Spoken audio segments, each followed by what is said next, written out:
We turn now to Connecticut. Congressman Jim Himes, he is the top Democrat on the House Intelligence Committee, and he joins us this morning from Greenwich. Congressman Himes, you are part of that Gang of Eight, which means that information about these secret operations is statutorily intended to be shared with you as part of this very small group. Given that, and what you should know, can you clearly explain what the United States is doing?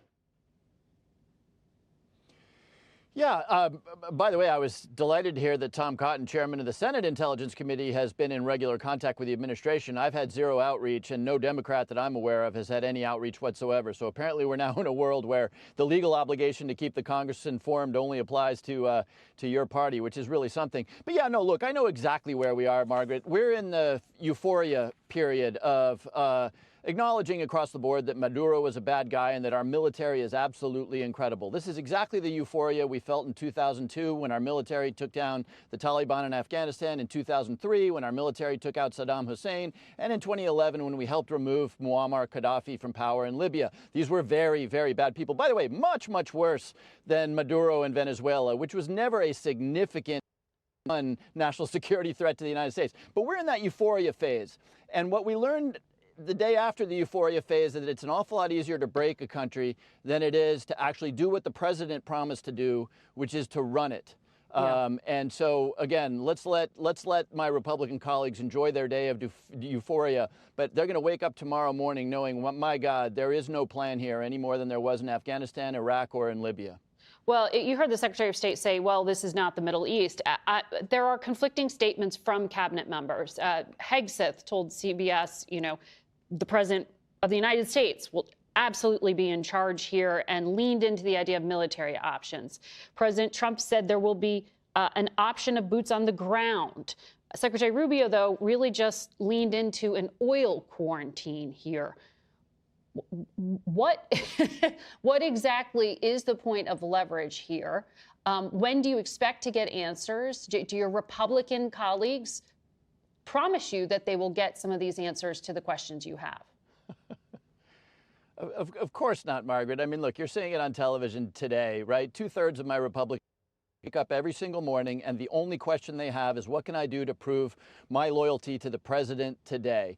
And we see this because the president has completely shifted who he was. I mean, as I watched that news conference yesterday, I thought, oh my God, this is Dick Cheney and the neocons.